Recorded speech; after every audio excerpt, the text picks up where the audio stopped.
Assalamualaikum warahmatullahi wabarakatuh. Terima kasih Ustaz Majlis.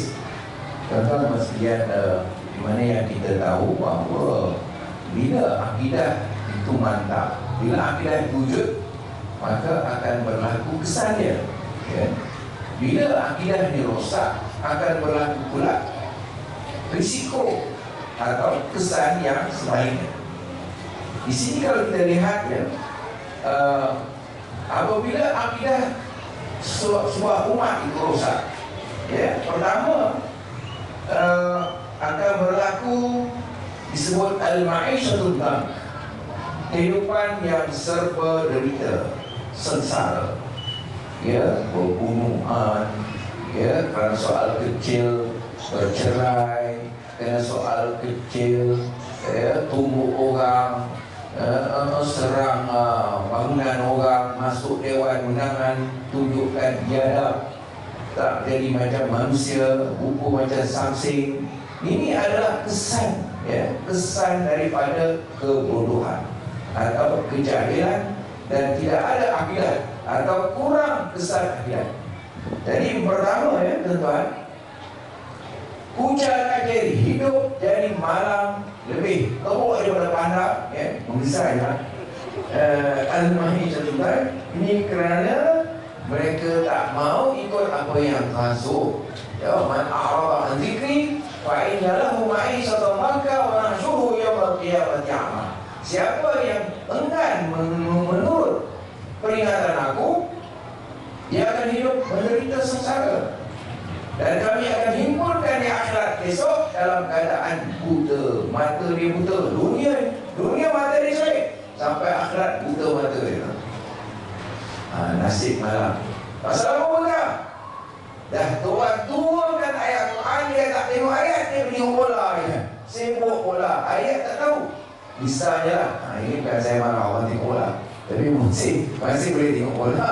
Tapi kalau pengaruhnya itu, ya, lebih penting bola daripada pendidikan, ya, maka itulah kesannya, ya, pembunuhan dan sebagainya. Bukan saja itu, ya, disebut kasratul ananiyah bainan nas. Orang hidup nafsu-nafsi dan fikirkan tentang diri sendiri, macam mana nak kaya. Harta orang, harta rakyat, dia fikir harta dia. Lembu rakyat pun dia jadi lembu dia. Ini masalahnya, teman-teman, ya. Dia lembukan rakyat, lembu rakyat pun hilang dan, ya, rosak, ya. Kemudian disebut syu'ul jarimah bainan nas, maknanya banyak kejahatan, kerosakan, jenayah berlaku dalam masyarakat. Baru ini saya pergi ke Korea, saya difahamkan nisbah kejahatan, crime di Korea jauh lebih rendah dari Malaysia, ya kan? Korea ni orang bukan menyembah Allah, ya, orang kafir. Bukan khairal ummatin ukhrijat linnas, sebaik umat dikeluarkan, diketengahkan kepada orang ramai. Kenapa?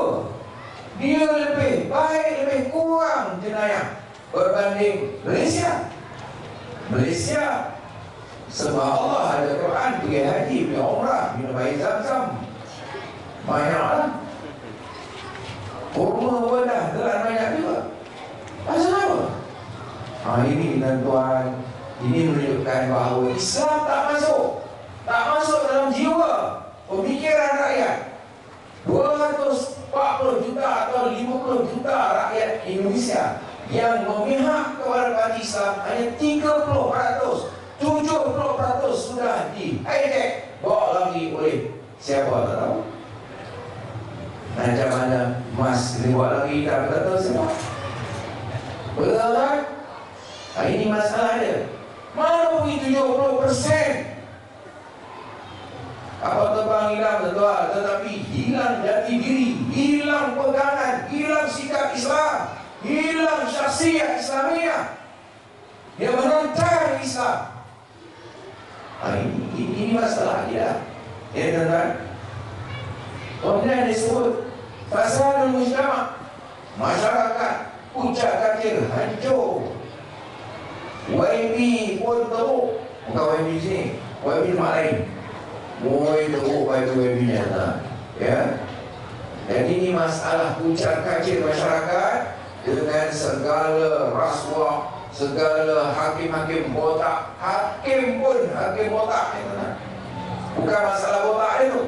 Masalah dia menghukum tidak adil. Kita lihat apa berlaku di Mesir. Ratusan orang dihukum bunuh dalam masa beberapa minit saja, menunjukkan hakim itu bukan hakim betul. Ya. Kemudian disebutkan satu intihar. Banyak pula ya bunuh diri. Bunuh diri. Orang tak boleh selesai masalah nak kahwin tak dapat bunuh diri.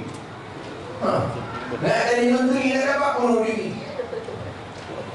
Nak dapat duit tak dapat bunuh diri. Cari kerbau tak jumpa bunuh diri dan sebagainya. Masya Allah. Okay. Ini pasal saya minta maaf. Saya semangat dengan orang muda bercakap tadi juga. Saya pun ini semangat. Jadi tuan-tuan, kemudian satu lagi, kebencian bertambah. Meratanya kebencian. Orang benci satu sama lain. Marah. Nak tumbuk, nak berlari je. Jangan ada, tapi nak berlari macam orang lain. Jadi ini masalahnya tuan-tuan ya. Kasratul karahiyah, syuyu'ul karahiyah wal baqa' bainan nas disebutkan ya sebagai kesan daripada ketiadaan ataupun kekurangan akidah. Kemudian satu lagi ketujuh, banyak khurafat. Banyak sangat khurafat dalam masyarakat. Masyarakat dibuai oleh masyarakat oleh bumbu-bumbu yang palsu yang kita bayar berapa juta, walau tak ada apa pun, kosong je, buah kelapa je kan. Macam mana buah kelapa nak bayar juta juta? Faham je lah. Kemudian yang berikutnya, manusia menganiaya diri sendiri. Zaliman di nafsi. Manusia bersikap zalim terhadap dirinya. Tuan-tuan sekalian, kalau kita lihat uraian yang saya pernah tulis dalam kertas mengenai akidah ni tuan-tuan. Dia kata ciri-ciri wujudnya akidah dalam diri manusia ni tuan-tuan. Saya sebut di sini. Pertama, menerima apa jua yang datang dari Allah dan Rasul. Mesti dia terima. Kalau dia tolak, menunjukkan akidah dia tak betul lah. Siapa juga tolak? Dr. Mahdi kah? Siapa kah? Kalau dia tolak apa juga dasar Islam dan Islam, menunjukkan akidah dia dipersoalkan. Saya tak kata tiada, tapi itu tanda wujudnya tidak dia menerima. Menyawat panggilan Allah dan Rasul. Apa yang Allah panggil dia sambut. Tunduk kepada hukum Allah dan Rasul. Gemetar takut kepada Allah. Menisbahkan perbuatan kepada Allah. Konsisten pertahankan kebenaran. Bimbang dan takut tentang nasib diri di akhirat. Dia tidak merasa yakin bahawa dia mesti masuk syurga. Tidak. Kalau Arab pun tak yakin masuk syurga, tak lagi Melayu. Cucu Nabi pun tak yakin. Tapi kalau kita yang lain ni yakin masuk syurga, sembahyang pun tidak, macam-macam kita buat, macam mana kita nak dianggap ada orang tidak Kemudian sentiasa memikirkan penciptaan Allah dan keagungannya, mengimbau penguasaan Allah dalam dirinya. Banyak dekat 40. Saya tak mau nak baca, panjang sangat. Tuan-tuan kena rujuk kertas berkenaan. Saya rasa ada dulu kita bagi kepada Jais pada satu ketika dulu Ini paper yang sudah rasa umurnya dekat 23 tahun. Rujukan dalam Tamrin, masa itu Tamrin Habib. Jadi tuan-tuan sekalian, tentang Ahli Sunnah wal Jamaah ni, kalau kita tengok disebut khasais Ahli Sunnah wal Jamaah. Pertama, al-kufru bil-taghut. Ahli Sunnah wal Jamaah mesti menentang taghut. Taghut ni termasuk penguasa jahat zalim. Macam Sisi tu. Dia Sisi tu bunuh orang apa semua. Dia rampas amanah rakyat. Rakyat dah bagi kepada Dr. Musi yang hafal Quran tuan-tuan. Dia rampas. Kemudian sekarang orang demo dia bunuh. Pelajar Masjid Azhar beratus dah dibunuh. Bukan mahasiswa saja, rakyat puluh ribu. Dalam tahanan dekat 30 ribu. Orang-orang yang hebat, pakar undang-undang, pakar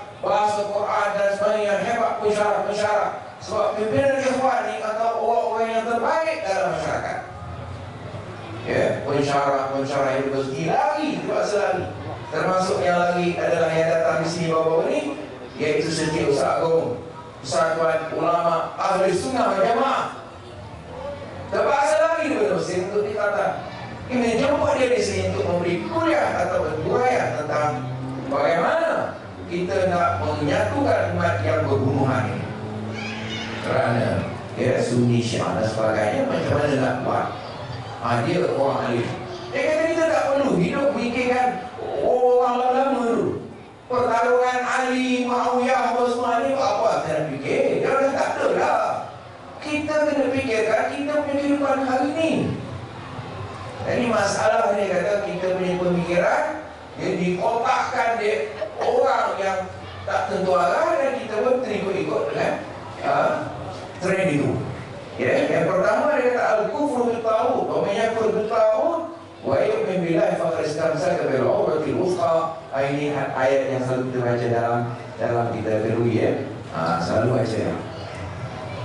Kemudian al-ilmu bil asar wal fiqhu fi din, kita kena mempunyai kefahaman, keilmuan tentang hadis-hadis Rasulullah SAW dan mendalami agama di dalam. Inna din matin, inna hadha din matin fa'awhilu fihi birrifq. Agama ini begitu utuh dan kokoh, maka dekati, dalami secara yang elok, dikit-dikit, itu yang disebutkan dalam hadis Rasulullah SAW. Yang ketiganya al-ishtighal bil amal salih, kita kena banyak buat amal saleh, bukan tiru mak saleh. Tiru mak saleh itu lain, amal saleh. Maksudnya kita buatlah apa-apa yang baik, ngajak orang ke arah kebaikan, bagi orang faham mengenai Isra Mi'raj ini bagaimana Isra Mi'raj ini nak membawa mesej akhlak, bagaimana agama nak betulkan akhlak orang, kemusnahan manusia ni kerana kemusnahan akhlak. Bila politician yang menipu rakyat, bila politician yang makan duit rakyat, bila dia nak kursi, dia tipu habis dan raya, SPRM pun hancur. Bosan. Sebab apa tuan-tuan? Sebab akhlak tidak ada. Kenapa akhlak tak ada? Kerana agama tidak ada. Inna din al-khuluq, al-din wal-khuluq. Kata Nabi, akhlak, agama itu sebenarnya adalah akhlak. Kalau tak berakhlak, macam mana nak dakwah kita yang ahli sunnah wal jamaah, tapi tengok macam ahli punah, orang yang teruk, benda-benda sikit kita nak kafirkan orang, kita nak haram rosakkan ulama-ulama besar. Kita ni ulama tu tak tentu, tapi kita jadi ular dalam semak. Jadi tuan-tuan sekalian, ini disebut dalam kitab Yang keempat dia kata al-ittiba' wa nabdul ibtida'. Maknanya kita kena lebih mematuhi Islam berbanding membuat benda-benda baru. Jangan pula kita nak semayang zuhur 3 rakaat ke atau 1 rakaat aja. Jangan pula nak semayang ke bawah kaki ke atas. Ini cara baru. Nak ambil masuk dalam apa namanya laporan masyhur dunia, semayang kaki ke atas. Tak boleh lah tuan-tuan. Jadi itu yang keempat. Yang kelima disebut husnul khuluq, mesti akhlak baik. Ahli sunnah wal jamaah mesti akhlak dia kelas. Dari segi mulianya, dari segi pemurahnya, ramahnya, kasihan belasnya, bahasanya elok, tak kasar, tak teruk, dan sebagainya. Husnul khuluq, kerana Allah menyebutkan wa innaka la'ala khuluqin azim. Nabi Muhammad ini dia punya akhlak yang paling hebat. Hari ini kita tengok Arab pembunuhan, di Iraq pembunuhan, 1,000 orang mati tiap-tiap hari. Di Syria pembunuhan, ratus ribu mati tiap-tiap hari. Di Sana'a, di Yaman berbunuh, di Libya berbunuh, baru ni bunuh. Tetapi tuan-tuan, yang paling mulia adalah orang Arab, iaitu Nabi Muhammad SAW. Tidak ada orang boleh menandingi dia. Jadi menunjukkan bahawa contoh ikon-ikon ataupun figure Arab yang ada yang baik, yang rosak itu tidak mewakili Arab yang sebenar. Arab yang sebenarnya adalah Arab yang hebat. Sehingga disebut kalau hina Arab, hinalah Islam. Walaupun hadis mungkin kita boleh tengok baik ada hadis betul, tetapi itu ada disebut ya, sebagai azhar atau sebagai qaul Rasulullah SAW. Oh, jadi kita tahu sekalian, ini perkara yang kita kena faham. Kalau anggap ahli sunnah tetapi menipu pilihan raya ketiga kali menipu orang semua, ini apa ni? Ya, ini bukan ahli sunnah pun. Ya, Syiah pun dia buat apa namanya pilihan raya, dia tak tipu. Ahli sunnah menipu pilihan raya. Ini macam mana? Rosak lah. Yang keenam, amar ma'ruf nahi anil munkar. Setiap orang Islam, ahli sunnah jamaah kena tegaskan amar ma'ruf, semua yang baik, tegah yang munkar. Orang nak buat zalim, orang nak menipu rakyat, ini kita mesti tentang. Baik ada orang demo nakkan pilihan raya bersih. Demo ni halal ya kan? Tunjuk perasaan secara damai, halal dalam negara demokrasi. Jadi kita kena demo lah. Ini tak salah dengan Islam. Ya, Islam tidak menghalang benda ni. Kita kena tunjukkan orang mesti hari-hari demo sekarang. Hari-hari orang mesti demo.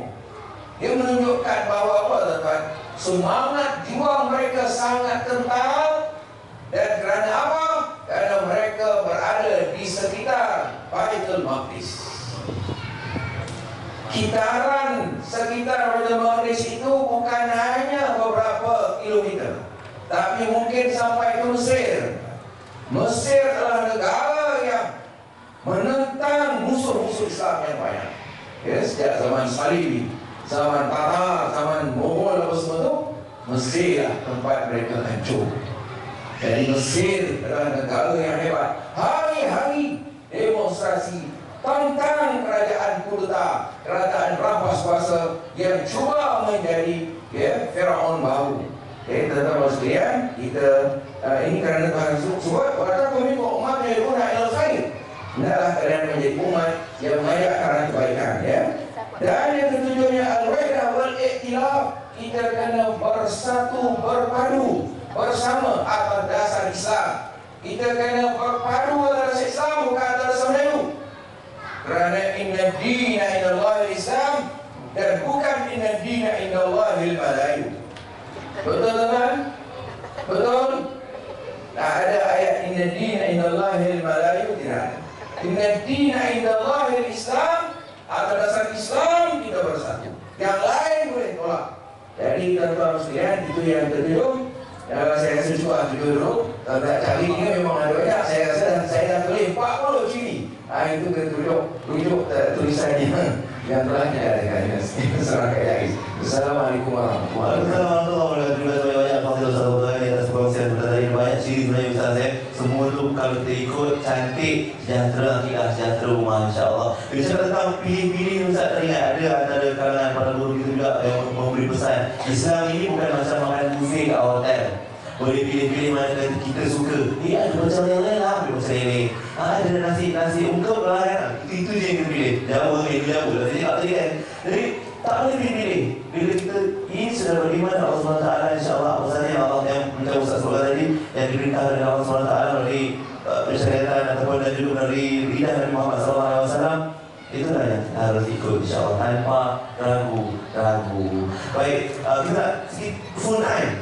Kita dah mulai sekarang ni 1-0 JDT menang 1-0. Itu mulai sana. Tapi di sini saya lagi waktu kesederaan untuk Salimah sambung sikit insya-Allah. Mungkin nak cerita sikit tentang bahana WhatsApp, Twitter, Facebook. Kadang-kadang dengan sedikit yang kita tulis itu boleh mencalarkan satu berhubungan, kedua mungkin akidah juga dalam masa yang sama. Di mana disebabkan perkara yang salah kan, saya kongsi sikit kat situ dan mungkin boleh ada penonton kita punya hari nak dengarkan sikitlah sedas juga kongsian-kongsian ke apa yang boleh diperdengarkan malam ini. Silakan Salimah. InsyaAllah sebenarnya hari ini Allah sayang lebih sikit, so saya sesama dia batuk.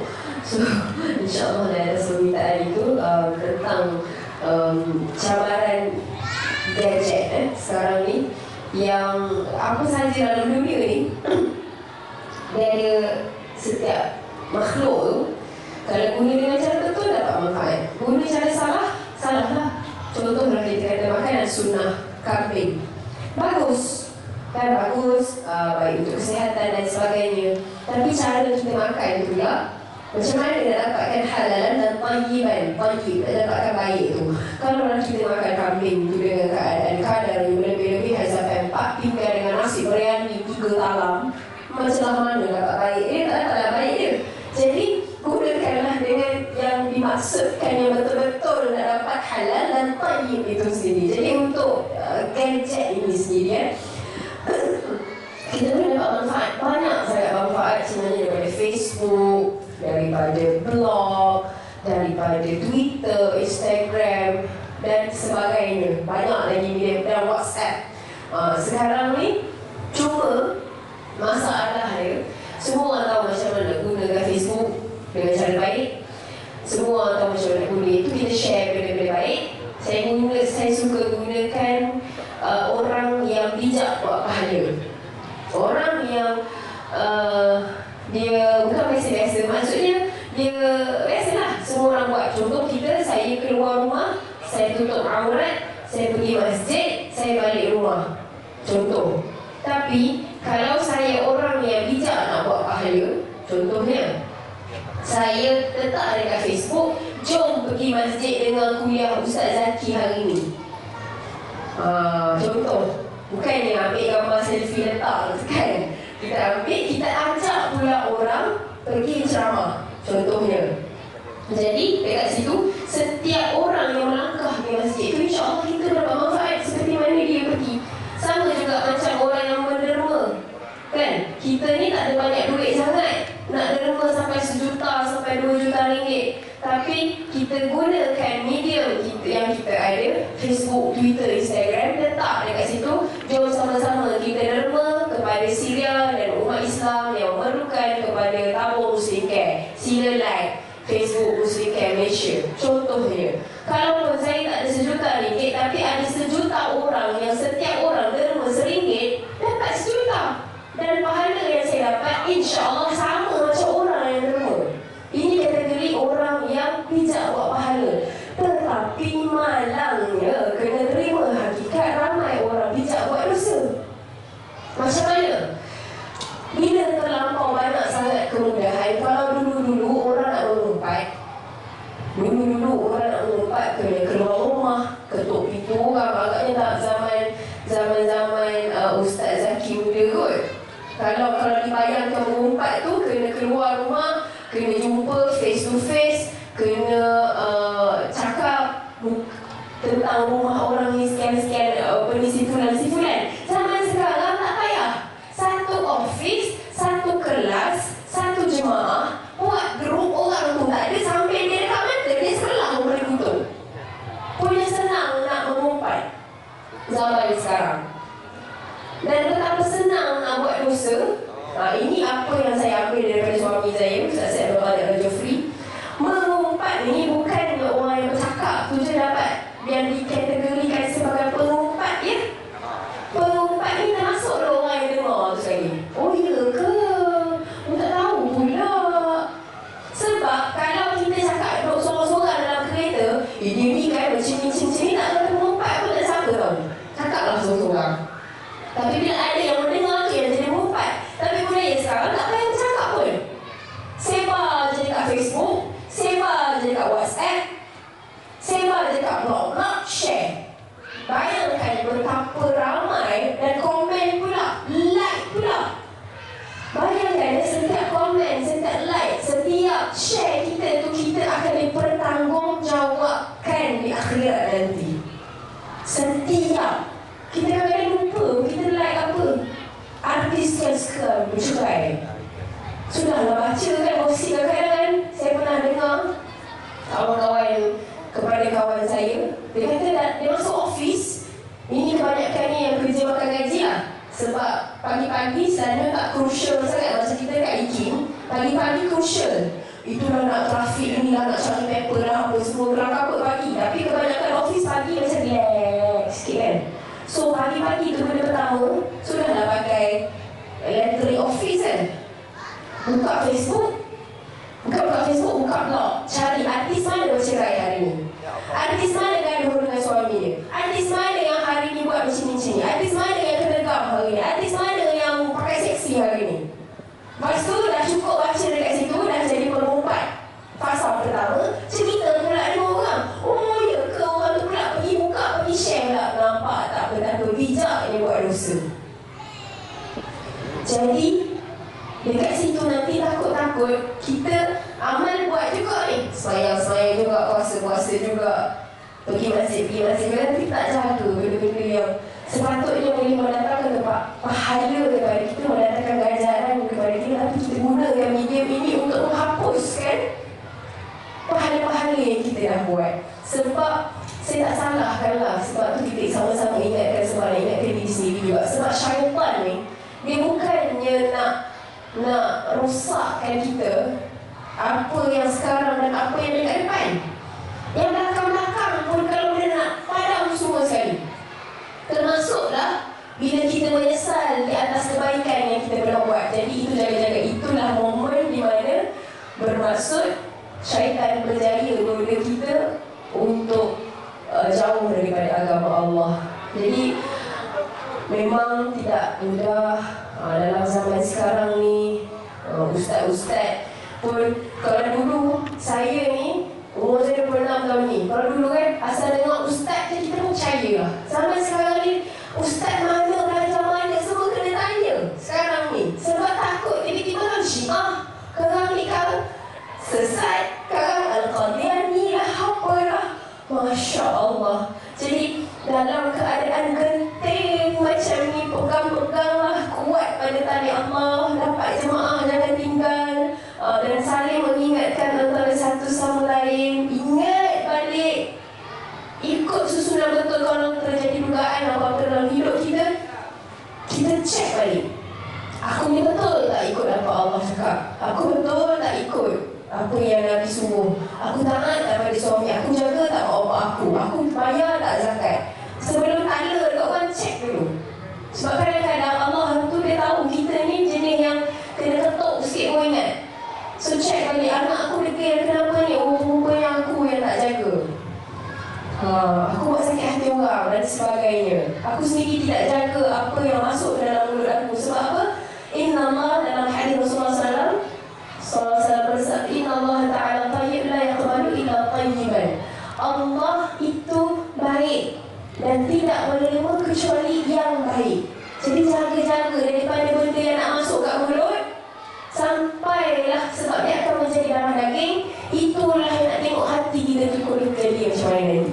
Kalau hati tu busuk sangat, Allah pahala orang sebelah tu kau kereta, kau apa sikit hati sangat ni, orang sebelah cantik pada aku keram sangat ni, cek apa yang kita masuk ke dalam mulut kita. Dan akhir sekali, bila kita dah clearkan, moga-moga dengan kita jaga semua, mudah untuk kita ikut syariat Allah. Allah cakap apa pun, Allah suruh apa pun, no problem. Sami'na wa ta'ala. Allah dan Rasul kata apa, okay, set, boleh buat, insyaAllah. Sebab banyak lagi benda-benda lain di tangan yang kita nak lalui daripada benda-benda kecil yang tak sudah-sudah bincang. So kita memudahkan kerja-kerja ustaz ni supaya boleh ajar benda yang hebat-hebat dalam lepas ni. Asyik cakap pasal aurat, asyik cakap pasal solat, bila nak cakap pasal fiqh, bila nak cakap pasal bidayatul hidayah, bila nak cakap pasal kitab azkar, kitab dan maqasid syariah, bila nak start kalau benda lain tak start. Kan? Jadi mungkin itu sahaja, dan saya tutup dengan sedikit bacaan surah Al-Ikhlas, Tarannum Bayati dan juga Qiraat Hamzah. Minta maaf suara saya kurang sihat sikit hari ni, macam sempat sembang dengan Sufyan, kita buat salam qarar. InsyaAllah. A'udzu billahi minasyaitonir rajim.